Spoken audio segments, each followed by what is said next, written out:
thanks for joining us. I'm Skylar Rogers from FormAssembly. I'm here to help host Small Workflows, Big Impact. Easy ways to make your forms outperform.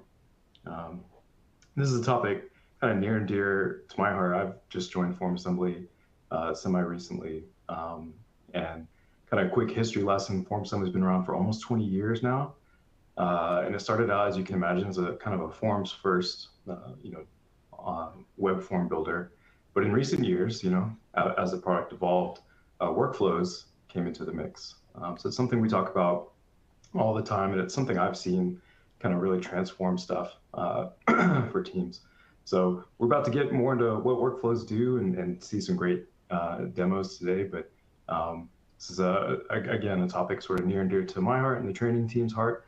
So hopefully you'll find some inspiration today from this topic. Before I bring us in and start doing that, though, I always love to do a little bit of housekeeping at the beginning of these. Some people might have not done very many training webinars with us before, or maybe this is your first one. But in this On24 webinar interface we've got here, you'll see us speakers talking. You'll see some media on the screen, and you'll see some additional kind of boxes around there to sort of help you organize things or experience this however you want. You can move the media player around, the speaker boxes around. You also see a Q&A box there. That's a direct way to submit some questions directly to us, the speakers. We'll hopefully reserve some time for a full Q&A session at the end, but as usual, anything we can't get to, we'd be happy to make a note of and try to reach out to you afterwards. Another housekeeping note, absolutely, we're recording this. We'll be sending it to you, that recording afterwards, as well as kind of putting it on demand. So if you see something that's interesting, hopefully take a note, as you watch it the first time. That recording will be on demand, so you can come back and hopefully revisit some of this training as needed, or hopefully put some of these ideas to use for your team as well. But all that said, as always, really excited to introduce Joelle. Joelle, how's it going? Really glad to see you again. It means we're getting another excellent training session today. Hi, Skylar. Yes, yeah, it's always nice to get in here and have these training sessions and help our customers and everyone out. As Skylar mentioned, I'm Joelle Swanson. I'm the product trainer here at FormAssembly. So that's pretty much my job, is just getting in here, training you guys, talking to you, seeing what you're using, hopefully give you guys some new ideas. And that's kind of what today is going to be all about. So we're going to walk through 4 different workflow builds, each one centered around a single form. And these builds will highlight a specific tactic that you can utilize to have the workflow steps help you achieve your goals. And you don't necessarily need these massive workflows to do so or even achieve your goals. Those builds are going to be focusing on the tactics of conditionally sending emails, send data to connectors only when needed, pull and reuse Salesforce data, and only send approved responses through to your connectors. And then we'll end up with some final tips before opening up for questions. Now, the mindset I kind of want you guys to take on as we go through each of the builds is this. Your form is going to be providing the information, and the workflow is simply deciding what happens next. Where does that data go? How does it move? And that's it. You don't need something complex to get meaningful results. You just need the right steps in the right order for your goals. So as we go through each of the workflows today, think of them as building blocks. You can mix and match. You can lift them, reuse them, combine them, adapt them to your own needs. And once you understand the tactic, you can apply it almost anywhere. So just kind of keep that in mind. But before we really get into the builds, I do kind of want to know how much you guys all currently use FormAssembly workflows. Are you experienced with it? Have you never built one? Kind of, what are your thoughts? Skylar? Yeah, I mean, I have a sense, right? If we're signing up for this webinar to get some training on it, maybe you're in that middle category where they've seemed a bit intimidating, or it's kind of tongue-in-cheek answer there, but or we've been avoiding it. Maybe we looked at it for a bit, didn't quite grasp, some of the value there, and today's training topic is very much aligned with you. So yeah, I'm wondering if we kind of skew towards not using it all the time so far. Yeah, I'm kind of curious to see what people choose. And hopefully, if you do use workflows a lot, this will give you some more ideas of how you can take your forms and put them into workflows. So let's see. Ooh, great. We have a lot Yeah. of people that have never built one before. This is a perfect session. Yeah. Um, yeah, again, excellent setup here. I think you're about to probably jump into these, sort of click by click demos, Joel. So I wanted to, maybe set the stage a little bit. If you are just new to form assembly, or maybe you're sort of checking it out right now, we know from the audience data that that tends to be the case for some portion of you. Workflows is a feature sort of available, on today's kind of team and above plans. So if you're on an old legacy account, or maybe kind of one of the plans that excludes it, and you see us clicking through some of that functionality and it looks a little bit different to you, yeah, that's why. So it's possibly worth, asking an account manager if you've got additional questions about this. We've also got some resources in a resources section for you that'll take you to some help articles here. So again, if you see something interesting, feel free to jump into those. That'll kind of take you down the rabbit hole of like what these are, how to get more use out of them. But the other thing I'd like to mention is I say this with customers sometimes, and I say this with at our events and things. But if you're using forms only, right? Like if workflows have been a bit intimidating or feels like another thing to take on, the way I like to think about it and the way that kind of clicks for people is that a form is never just a form, right? Like you think of even your very simple, 5K registration form, right? Like it's collecting data, but then something has to happen to that data afterwards, right? Like we're going and storing it somewhere to update some of our, client and customer records, or we're accepting a payment with it, and that payment has to be recorded somewhere. Someone internally has to be notified. Someone externally has to be sent a receipt. All those additional steps around data collection and forms those are workflows, right? So that's why the workflow builder was made to sort of help, bring some of those in. So at a conceptual level, as you see some of these workflow examples and you see them being built, again, hopefully it's enlightening to you, but also maybe inspiring as well. Like what are the processes and the steps happening around our data collection and our forms today? Again, this excellent candidates for workflows in general, but definitely some of these small, simple workflows that have a big impact, right? So again, want to set that stage, and we're going to jump into some demos here, I think. Yes, yeah, let's go ahead and get some demos started. So I'm going to go ahead and share my screen real fast. So the first demo we're going to talk about is our first tactic, that conditionally send emails. Sorry, let me find the correct tab. It's always hard when there's so many things open. Let's just do, I think it's that one. Yep, okay, is the correct tab. So with our first demo, we're going to be sending different emails based on what our respondents select in the form. So the hard part's already all done. Our form is completely built out, and it's going to be a community outreach form. And here with this community outreach form, I have the respondents can put in their information. They can select if they need a support or assistance, or if they want to volunteer. And this is primarily where I want to conditionally send an email.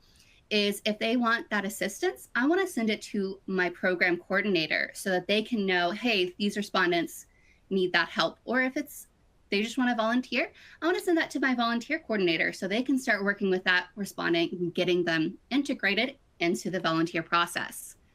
So coming back in here to the workflow, we can go ahead and get started building it and kind of tailoring that journey the data is going to take after a respondent submits the form. So the first step I always add is going to be a page redirect. And this is just basically going to be a thank you page for our respondents. So I'm going to change the step name and configure it. Now this can be as fancy or as simple as you like it to be. You can fully customize this thank you page. I'm just going to stick with a simple thank you for these workflows, but just know you can tailor it however you'd like.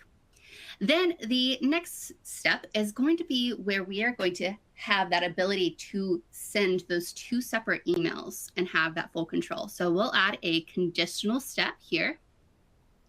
And here in the conditional, The path 1 is going to be for that program coordinator.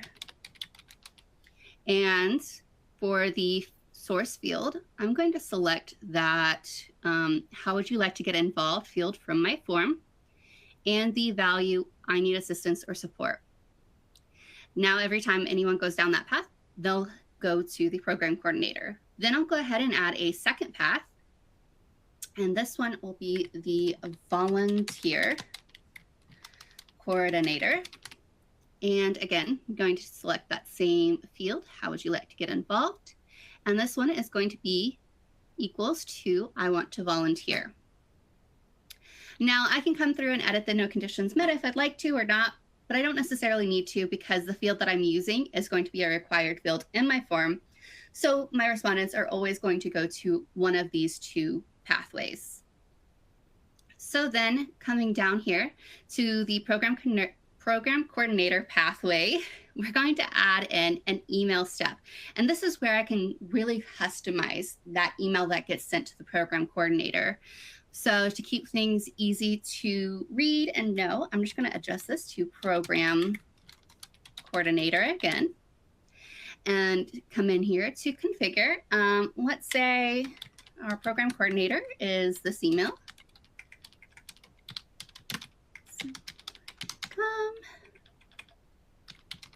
And then myself, it'll be the sender. And then I can go through, edit the email subject, the email content, the email subject. Let's go ahead and just put in the formula editor so that I can pull in a field from the form. And we'll pull in that full name field. And we'll just put in needs assistance. Now, every time this email gets sent to my program coordinator, the email subject will read, so-and-so needs assistance, so that they know immediately this is what this email is about. And the email content, I can include any of the fields from my form. I can include other details. I can use formulas and really build out this email to the program coordinator as I need to. Then coming back up to the conditional pathway, we can move on to the volunteer coordinator path. And here we can just go ahead and add another email step. And this email will be to the volunteer coordinator. And this email will go here.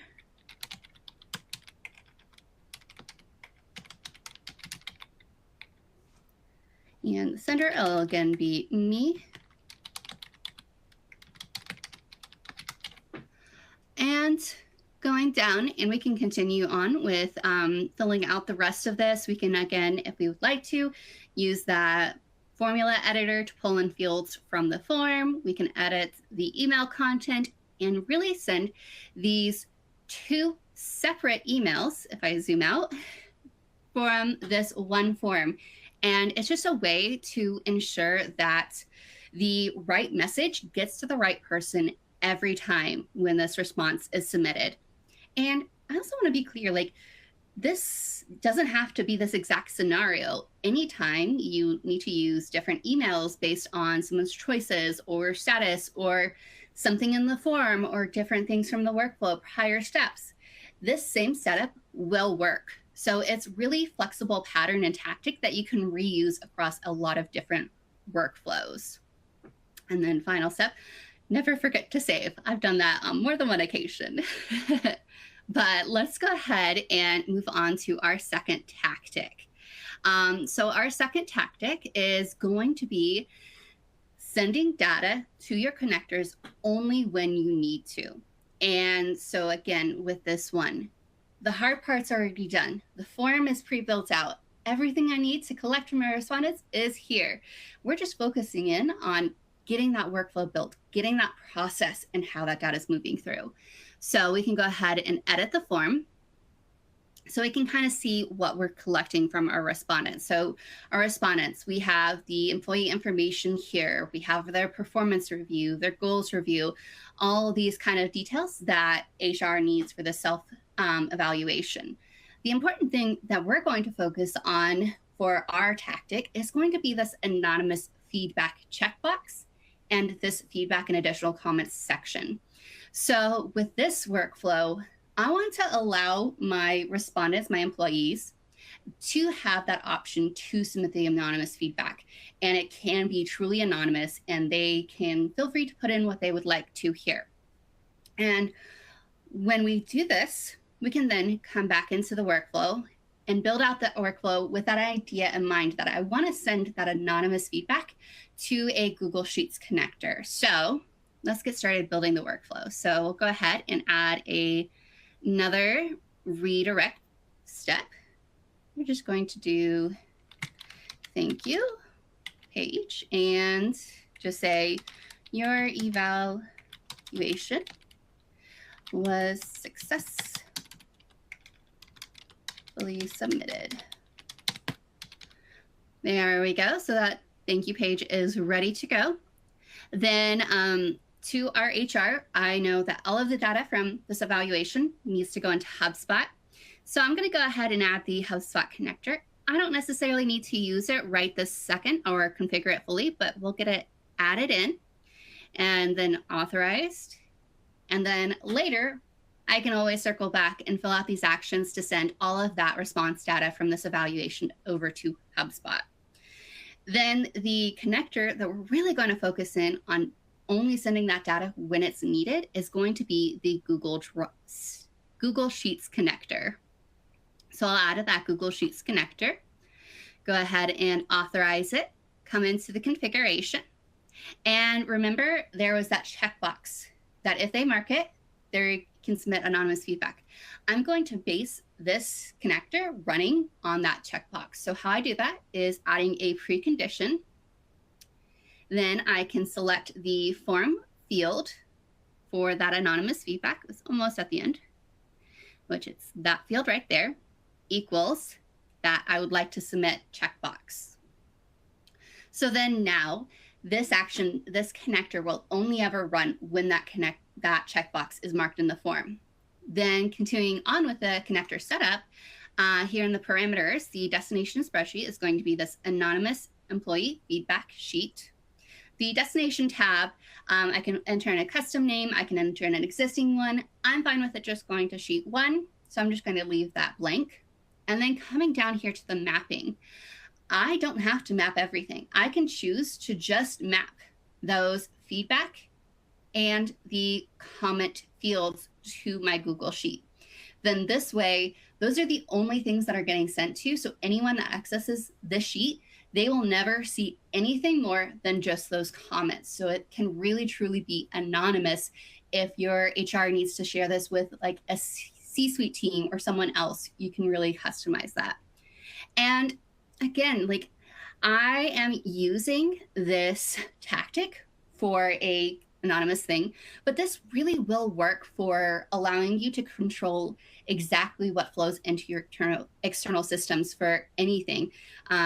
Anytime you need to filter based on like department, approval status, type of request, or anything else, you can use kind of the same approach, that same precondition tactic to have that data only go into your connector or your step when it is required. So it'll work for a wide variety of goals. And again, let's go ahead and save that workflow so we don't forget. The next tactic that we're going to be working on is going to be pulling and reusing Salesforce data. So we've got our contract renewal form already pre-built out. And here in this form, I've got the company information that my goal is to have this pre-filled for my respondents. So I'll know that's one of my goal steps. The renewal options, they can choose to renew a current contract, change service tiers, request a meeting to discuss options, all within this. So for the tactic as we go through, what we're going to be focusing in on is going to be this request a meeting to discuss options. And then we'll go down a pathway for that one specifically. So coming back into our workflow, as I mentioned, I want to pre-fill some of this. So the first thing I want to go ahead and do is add a connector prior to my form step. So we'll add in a Salesforce connector, go ahead and authorize it, and start the configuration. So for my parameters, I want to look up an account record, and the lookup query is going to be looking at the account ID. Now there's no form field, and it's going to be dynamic, so I don't want to use either of these. I'll want to use a variable. Now, how you can start a workflow with a variable is coming back up here to this gear icon. When you click on it, it'll open up the workflow properties, and you can add a parameter to your workflow. So I'm just going to do account ID as the parameter, and that creates this variable. And when I come back in here to my Salesforce connector, I can switch to using a variable, and I now have that. So what this means is that every time this workflow is opened using a link, like for example, it gets emailed out to my accounts so that when they open it from their email, it's pre-filled with their information. They don't have to retype anything. Then I can go ahead and set my match rules. If there's no records, skip. Multiple records, pick most recently found, and then go through the mapping. So I always like to start with the form assembly field so I know what I need. So I've got the company name, and that's going to be the account name from Salesforce. Then I need the email address. So that'll be the account email and the phone number, account phone. And the last one that I would like to pre-fill is going to be the current contract number, which in my Salesforce is just going to be the account number. So those are going to be the fields that the respondents will see. Now, for my processes, I need some back-end details that are located on the account. Since I'm already performing the lookup, I can go ahead and pull in those back-end details to use in later processes. So rather than a form field, I'm going to do it to a variable. And this variable, I come over here to my Salesforce. I know I've got the sales rep. So this will be the sales rep ID on the account. So I can go ahead and create a variable here and save it as a variable in my workflow so I can reference that later. And this will be that sales rep ID that I can use again and again. Then I would like to create a variable for the account ID. This way I can make sure I can reuse that account ID wherever I need to. So I'll just quickly create a variable for the account ID. And then I have those two variables that I can go ahead and start using. So as we mentioned, after the contract renewal, I want to focus in on that request a meeting step. So since I've got the three options, I'm going to go ahead and add a conditional. And we'll just have the first path be request a meeting. And you'll notice I'm kind of combining a little tactics here. So keep that in mind. Like these are all things that you can go ahead and try out for yourself and everything. So the field is not the, what would you like to do? Yes, they would like to request a meeting to discuss options. I'm not going to go ahead and create the other paths, but they're there for me so that when I'm ready, I can always circle back to this workflow and build them out. We're going to focus on that request a meeting. So you'll notice I didn't add a thank you page. Part of this is because I'd like to have a different thank you page for each of my respondents. So I can come through to this request a meeting, add a page redirect, and just retitle this thank you page. And just say, thank you, your sales rep will be in touch shortly. Perfect. So then now they'll see that custom thank you page. And here's where we could get to that reusing of the Salesforce data. I'm going to go ahead and add another Salesforce connector. And here, when I come in to configure it, I'm going to create a task for the sales rep so that whenever the customer requests a meeting, they get assigned that task to go ahead and get that scheduled with the customer. So coming in here to the action, I'm going to create a record. That's going to be a task record. And for the mapping, I know in Salesforce, one of the required fields is going to be the related to ID. and this is going to be where it lives. So it's going to be associated to that account. So I can use a variable and pull in that account ID variable that I pulled earlier in the workflow, and that's going to pull it into this step. Now, I also need the assigned to ID. This is going to be that sales rep so that they get that notification like, hey, you've been assigned to this task.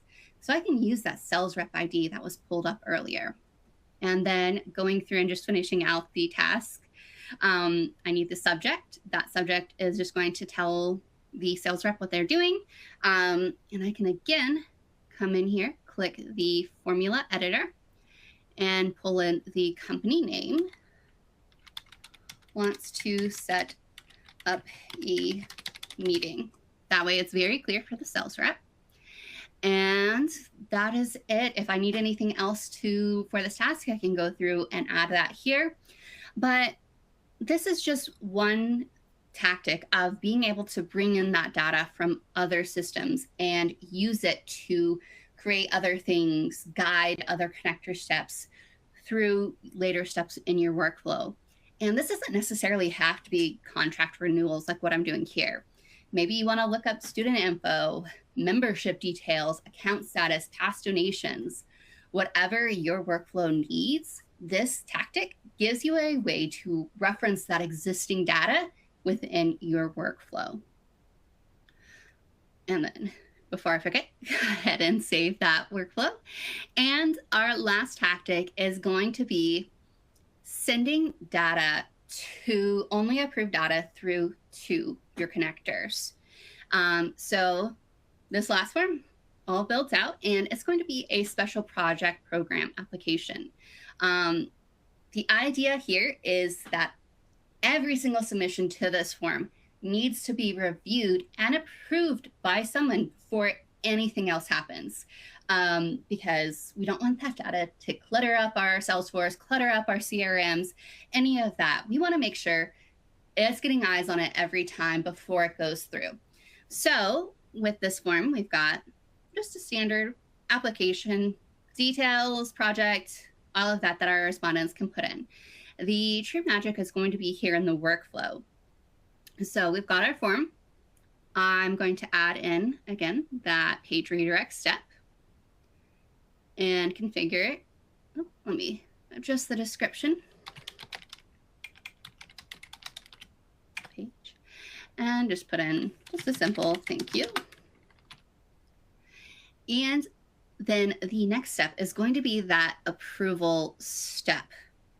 And this approval step, if I zoom out a little bit, is going to have automatically added 2 steps from it. So an approved pathway and a denied pathway, which we'll get into a little bit more after we configure it. So when we go through to configure, we'll just select that form. And I do want to allow my approvers to leave comments. And I do also want to make those required so that I can have a record of why things were approved or denied. Then we can come into assignment and assign this. So we'll say it goes to them. Then I can adjust the notification settings. So like I can come in here and say like, hi, so-and-so, we received this application. Would you review it? I can put that all in here so that the approver can see that when they go to open that email.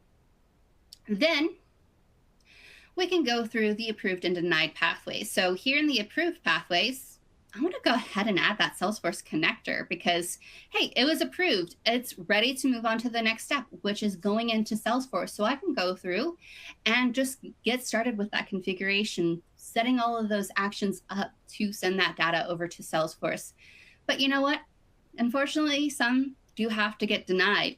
And I want to be able to allow, those respondees to know that, hey, it was unfortunately denied. So I can send out an email and just say it was denied and go through configuring it, sending that to the attendee themselves, say it's from me, and go through and just configure and set up this email to just say, hey, unfortunately, you were denied. And kind of as a backup, if I do want to say, for example, keep track of everything, have a record that's easily accessible and referenced for those denied ones. I can go through and just go ahead and add a Google Sheets connector here and send all of those denied responses there. And this tactic gives you that control over when to send information, where to send it based off of that approved or denied, and allow you to have that approval really dictate what happens with your data, where it goes. And this can apply to anywhere those approval steps are useful, like grant applications, hiring workflows, travel requests, equipment requests, internal reviews, you name it. This approval step can be used widely. And the specific form itself doesn't necessarily matter. You can still use that same approach to customize what happens with your data when it gets approved, or what happens with your data when it gets denied. And yeah, that's it for the demos, but I am kind of curious with you guys. Which example would you be excited or curious to learn more about? Yeah, I was taking my own notes there. When we talk about workflows, it's so hard to, squeeze a ton of information into, shorter sessions like this. It's amazing to me that you covered those four kind of larger use cases just in that amount of time, Joel, for real. But yeah, I also love that you're kind of tying each example back to additional ways you could use a similar workflow. Maybe if you don't have that exact kind of form, or you're not in that exact sort of kind of industry, right? Like hopefully you're getting some ideas for ways you can use these pretty, as you saw, pretty straightforward workflows, only a few steps in there. But as the title implies today, right? Like the kind of impact on the additional manual steps people do, or the cleanliness of the data that goes to your Salesforce or your CRM, like all of that's kind of happening and being kept clean automatically, right? When you've just got this kind of logical flow. I love also that, if it's your first time kind of seeing these today, it's, Joelle didn't have to know how to code a website. She didn't have to, know how to custom, build something in a console. She didn't have to go tap a Salesforce admin on the shoulder, right, to change something with this flow or get these things sort of set up, right? It's, as you saw, that, sort of almost like a mind mapper, using your form step and any additional steps. If you can think about what that process is that your team needs, you can add those steps, in these pretty straightforward workflows and start seeing impact right away, which I think is so cool about the examples today. But as we've also seen, as you sort of delve into this and keep using it, we've seen some pretty, complex ones get set up for really specific use cases and really specific kind of corners of each industry. But that's another topic for another day. But yeah, given all that, yeah, we've got some submissions here. I'm curious too, which one was inspiring people, or might we, take and talk about more in the future? Yes, yeah, let's go ahead and see what people were curious about. Mm. Oh, that pull and reuse Salesforce data. Okay, well, if you're curious about that, a selfish plug is a couple weeks ago, I did a Workflow Variables 101 course. So you can definitely go check that out. That had a lot of information of just like the basics of what workflow variables are, how they work. But I love to see that that's what people are curious about and want to learn more about. Yeah. Again, if you're on the website section of FormAssembly's website, or if you're just Google searching, it's Workflow Variables 101, kind of a geared towards really getting your hands on workflow variables for the first time ever. Excellent one to check out for sure. Yes, definitely. So before we kind of wrap up and get started with questions, I just want to leave you guys with a few final tips to make your workflow builds even easier to get started and then maintain. So I really recommend starting simple. Just build out your form, build out a couple steps, test it, layer it, kind of go through and just see how things work and expand as you go. Then, as you saw today, naming things clearly. I always try to name things because I've seen some complicated workflows out there, and it's always nice to be able to know exactly what's happening at each step. So if your processes do grow and evolve, you can clearly see and go back to that workflow and be like, okay, great. That's what that step's doing. That's what's happening here, rather than trying to be like, what did I do? Why did I do it? And then those conditions. So using those conditional steps wisely, they let you handle a wide variety of scenarios, filter through data, take different paths, go where you need it to go without having to build additional workflows, additional forms, all of that. You can use those conditional steps to direct your respondents' data down different pathways. And then finally, just being sure to test each step, each pathway, going through and manually doing that, using, if you're on our Atlas builder, using test mode, making sure that each pathway in your workflow is going and doing exactly what you need to. This way you can make sure everything is going through smoothly and there's no respondents that are getting lost or being like, oh, well, they shouldn't have gotten directed there. You can make sure with those tests. And finally, just remember, workflows themselves don't necessarily have to be complex. The workflows are about efficiency. So even a small workflow build that is just around a single form can save you time, reduce those errors, and make your processes consistent because you're making sure everything's happening as it's supposed to every time. That's all I've got, but I'm curious to see what questions you guys have. Definitely. We had a few kind of roll in all throughout those demos. The first one, might be kind of the most complex here, but I would love to bring it up. Jimmy was asking, maybe seeing workflows for the first time or seeing some of the Salesforce connector and some of the Salesforce functionality. Is it possible to use FormAssembly forms in the Salesforce flow builder? I've got a sense of a question, but maybe you've answered this more directly with people before.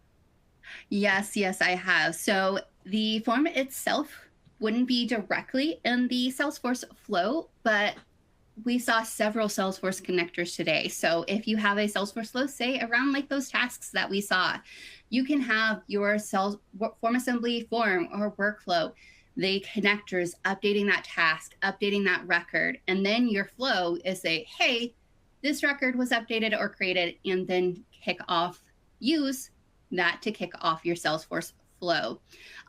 So then you can still kind of have all of that data going through your flow. And again, that's just using a Salesforce connector to send that data to Salesforce, and then you take it from there. Yeah, that Salesforce connector really is kind of FormAssembly's bread and butter. If you haven't explored all the capabilities of it, you're definitely missing out. And that really is key to kind of what I said earlier of like not always having to involve your Salesforce admin or make special requests with the IT department every time you want to tweak a form or sort of a workflow process here. And that's because the breadth and depth of what you can connect to in your Salesforce data, and the fact that it's bi-directional, right? Like it's not just that data goes from a form to Salesforce, as you saw in some of those examples. It's being pulled from Salesforce records to help your workflows out, to help your form fillers out. So that, yeah, tons of literature out there and videos and additional webinars on our Salesforce connector alone. Absolutely look into some of that if certain parts of it fit your particular setup or what you have in mind here, or just write into us. We'd be happy to answer more questions there. Perfect. Let's see. Chris came in later. He saw, I think on one of those later examples, sort of branching off and maybe taking care of some of those approval steps that naturally fall out of when we collect data or put some of these forms up on the web. And he's asking, do approvers in that case need to have a FormAssembly user license to get involved in these processes? They will require a basic and the approver license. So you don't have to have like the full license that would have like the basic content admin, audits, and then approver, all of those. They would just need the basic and the approver. So then that way they can log into FormAssembly, see those approval tasks, and approve them directly in FormAssembly. So they're really a great option if you do have like secure data or private data or anything that you want to be like, this needs to be always locked behind a login, a secure login. You can use those approver licenses to have that be part of your processes. Exactly. Let's see. I saw another one. This is maybe one of our either kind of a legacy account that hasn't had exposure to workflows before, maybe someone new to FormAssembly, but was asking, seeing the logic of the workflow sort of unfold. Do workflows themselves then, and the connectors that you were using within those workflows, does that replace the connectors that we maybe had set up just on an individual form? So they're kind of like the next level. So all the workflow connectors that I showed today are going to be our specific workflow connectors. So those are going to be our next level. So you're going to see some of them from like the forms, but like the Google Sheets one, the form level Google Sheets connector, it's all or nothing when you send it there. You don't have the ability to customize. With the workflow Google Sheets connector, you do have that ability to customize what is sent to the Google Sheet. So definitely like the next level of those. And I also kind of see like there was an expansion of that question of what if there is lots of form connectors on an already pre-built form with the large amount of map data. If you are using that, can definitely, we do still have the form import tool that will import those form connectors into your workflow. So if you want to slowly transition over to using like the new connectors that we saw today, you can definitely do that.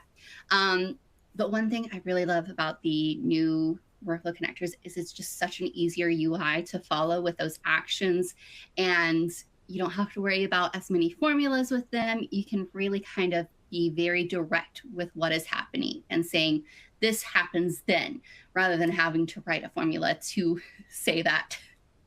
Yeah, that's what I wanted to call it. So yeah, the workflow centric connectors is something we just released here in 2025, right? So really excited that we started with Salesforce, and that workflow connector functionality has started going to a number of other connectors. We've covered some of those in previous webinars, but the jump in capabilities is pretty incredible. I think of it as I was looking at a 2D shape, and now I'm looking at a 3D shape in terms of that connector being involved and being able to see not only your form but every sort of step in the workflow, and being able to help out or automate things all throughout the logic of the workflow.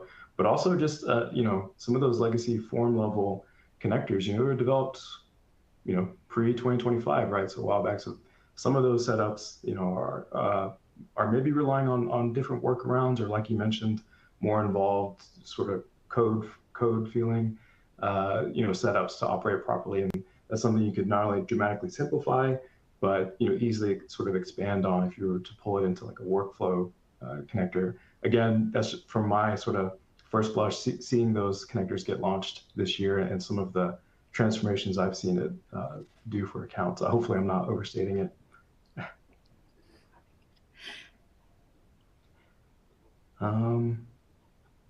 Let's see. Kind of a side note here, I do see a question. Will there be a webinar on using a webhook with workflow? What I'll say is I can't give away too much of the game, but if you've got an email about this webinar, kind of promoting it, I would definitely keep an eye on your inbox in the first quarter of next year. I think we're going to have some great workflow information for you. That's, I think, the most I can kind of say there. But otherwise, Joe, I don't know if you wanted to give a quick additional bit of context there on webhooks with FormAssembly, or what people are using those for. Yes, yeah. So webhooks is a really great connector that we released this year as well. That'll allow you to connect to like the API of any integration. So like if you're using like a custom built CRM or to Zoom or something, you can use a webhook connector to connect to those and send data from your workflows over to them, and really kind of say, okay, great. send it over. Here is the API calls, and here's what information I want to get sent to over to each of them. So they're really a great tool to get a way to transfer that information even more places. Yep, exactly.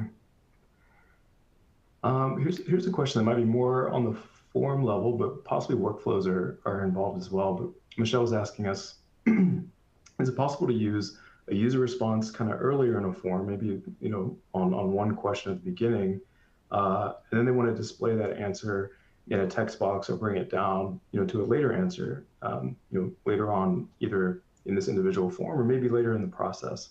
Either way, are those, do we have those capabilities?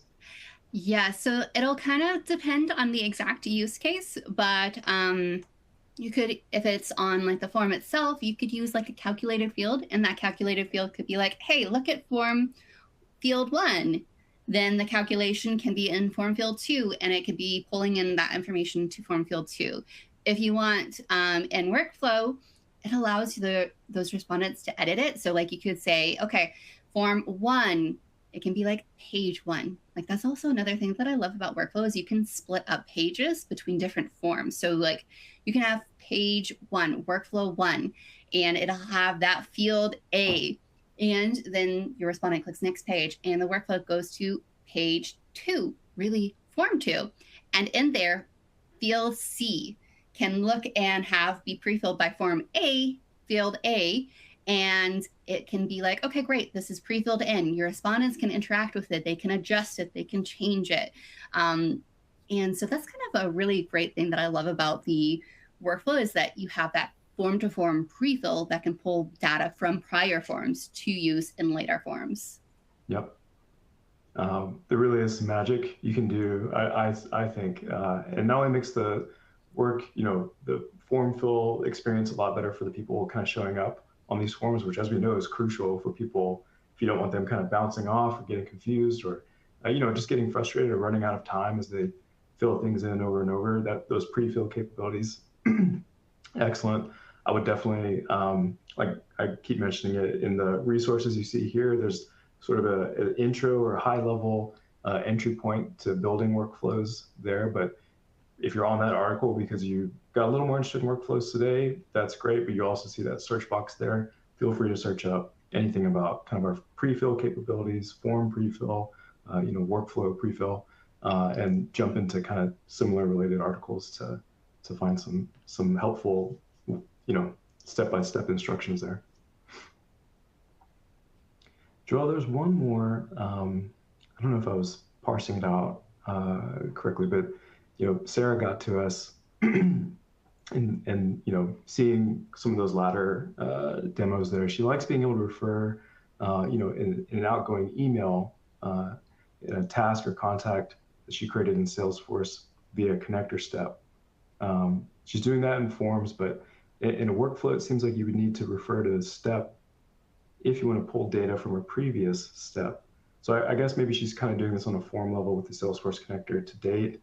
Would, if we move that kind of process over to a workflow using the Salesforce connector, does that still work for referencing, contact IDs or things created in a Salesforce step?